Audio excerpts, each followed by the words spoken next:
안녕하세요. 여러분의 소중한 투자금과 올바른 투자 정보를 위해서 여러분의 눈과 귀가 되어줄 대의원 멘토 신범철입니다.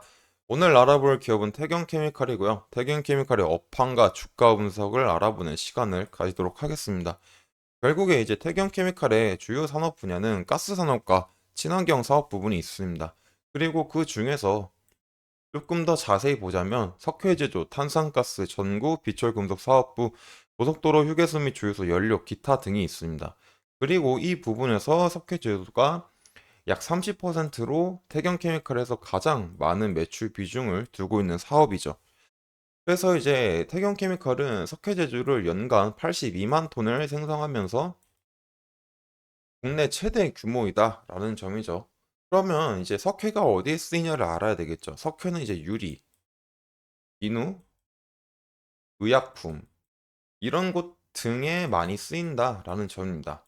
하지만 태경케미칼이 석회 제조로 가장 매출 비율을 많이 올리고 있는데 이 사업 부분이 커지려면 결국에 얘네들은 두 가지가 되겠죠. 태경케미칼이 석회 제조를 공급하는 공급처를 늘린다라는 점과 두 번째는 전방 산업의 수요 증가. 당연한 얘기겠죠. 하지만 이거는 일단 둘째 치고 전방 산업의 수요를 봤을 때 유리와 빈 의약품 등은 꾸준히 수요가 있을 겁니다. 하지만 이런 꾸준한 수요가 있겠지만 그렇다고 해서 태경케미칼이 엄청나게 급성장할 수 있게 만들어줄 수 있는 사업 분야는 아니라는 점이죠. 그래서 제가 태경케미칼에서 조금 더 자세하게 보고 싶은 부분은 탄산가스 부분입니다. 그리고 이 탄산가스에서 그냥 일반 가스도 추가를 하겠습니다. 지금은 이 매출 비율이 10% 안팎이어서 그렇게 메인 사업이라고 할 수는 없지만 이런 부분을 왜 봐야 되냐면 이런 탄산가스의 수요처를 보게 되면 공업용, 식음료용, 의약품용, 신선식품 배강용, 금속 냉각용, 보냉용 등이 있죠. 여기에 더 하나 추가를 하자면 조선업이 있습니다. 그리고 이 조선업의 액체 탄소 수요는 이제 약 60%를 차지하고 있기 때문에 제일 큰 손이다라는 점입니다. 그리고 태경케미칼이 국내 조선 3사를 모두 고객사로 확보하고 있다라는 점이죠. 그렇기 때문에 조선업의 호황과 또 이제 신선식품 시장의 활발히 성장을 하게 된다면 이제 한산가스가 매출이 많이 올라갈 겁니다. 하지만 한산가스 사업의 특징이 하나 뭐냐면 이런 수요가 늘어나도 한산가스는 제한적인 공급량을 보여줄 수밖에 없다라는 거죠. 왜 제한적이냐? 태경케미칼 자체가 탄산가스 사업을 하지만 얘네들이 탄산가스 자체를 만드는 회사는 아니에요. 그렇기 때문에 얘네들은 한 회사가 탄산가스를 배출하면은 이거를 가져와서 다시 다른 회사한테 납품하는 시기죠.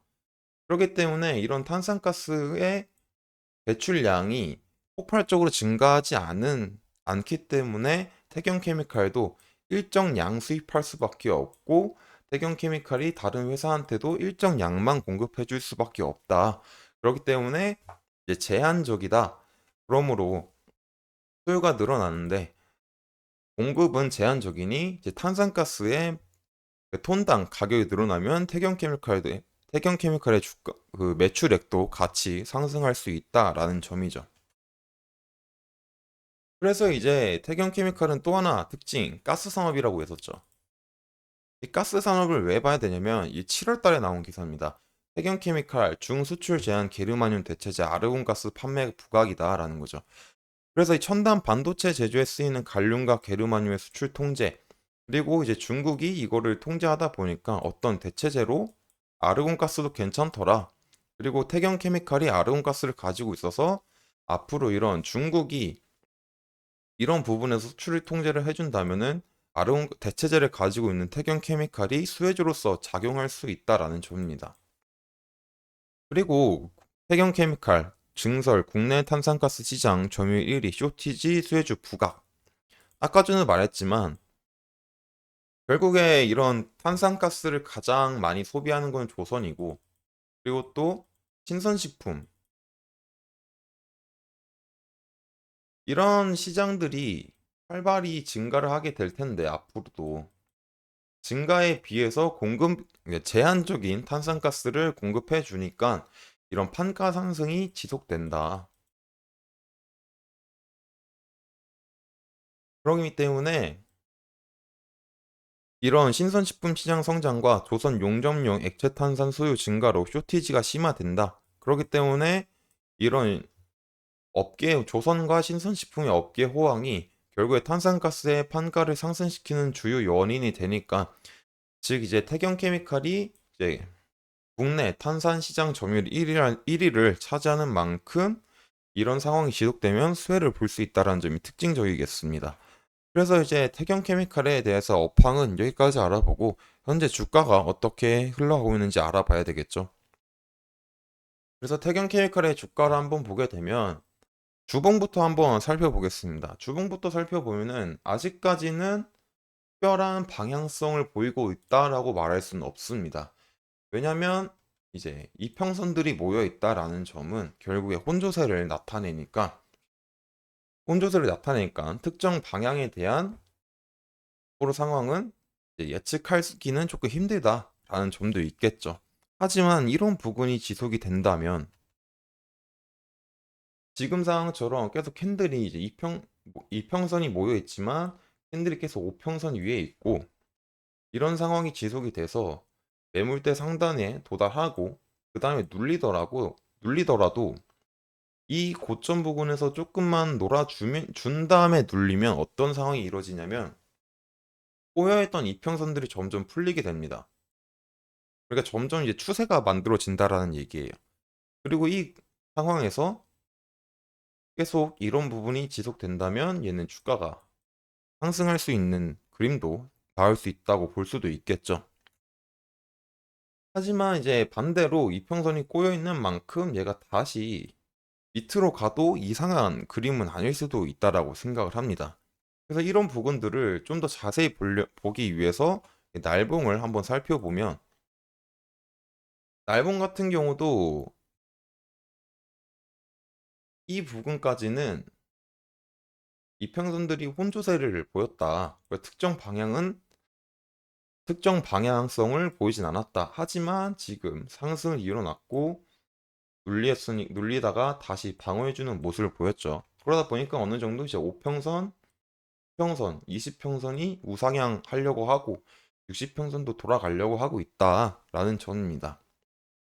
하지만 아직까지 장기 이평선 중 하나인 120평선이 하방으로 향하고 있기 때문에 중장기적으로 완전하게 이제 상방의 힘이 강해지고 있는 상황은 아니다라고 볼 수 있습니다. 하지만 여기서도 얘가 크게 눌리지 않는다면, 이 고점에서 계속 놀아준다면 결국에 60평선은 쭉 상승을 하게 될 거고 120평선은 길기가 완만해질 겁니다.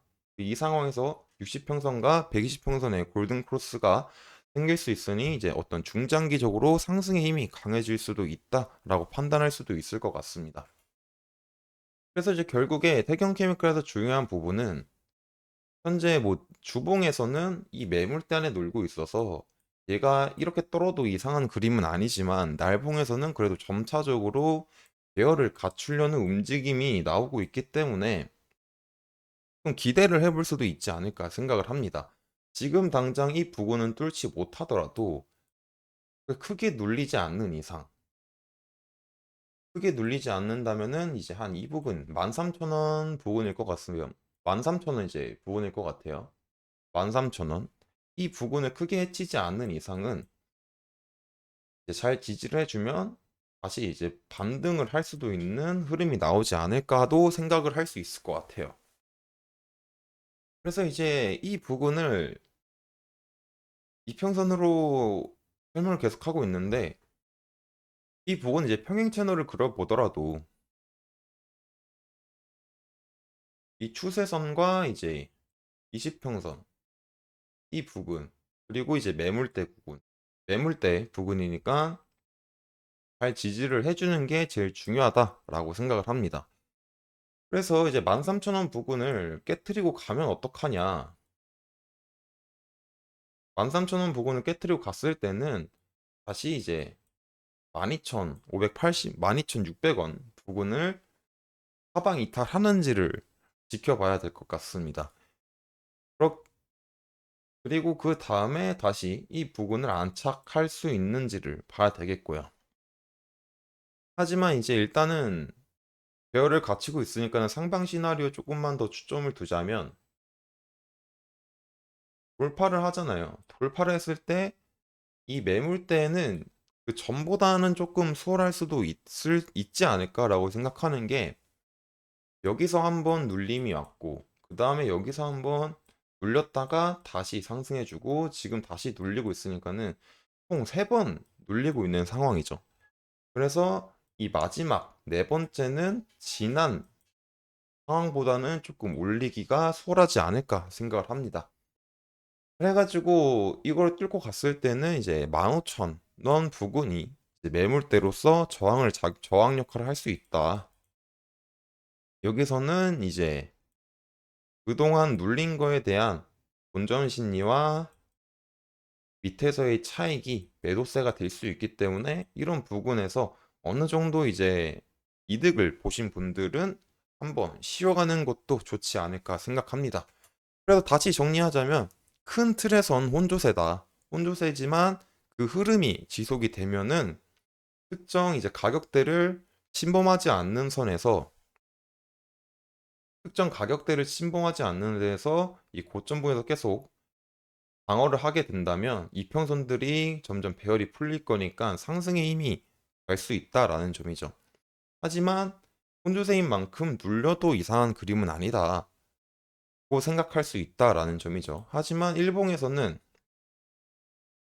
점점 이평선들이 배열을 갖추고 있기 때문에 이 13,000원 부근, 이 13,000원 부근을 크게 해치지 않으면 뭐 추가적인 반등이 나올 수도 있지 않을까라고 생각할 수도 있을 것 같습니다.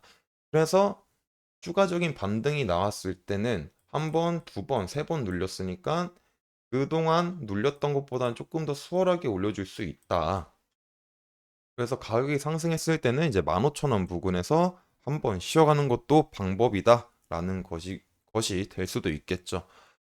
그래서 태경케미칼은 이 13,000원 부근 잘 지지해 주는지 한번 확인해 봐야 되고 이 부분이 뚫렸을 때는 이제 12,600원 부근을 한번 주의 깊게 봐야 될 것 같습니다.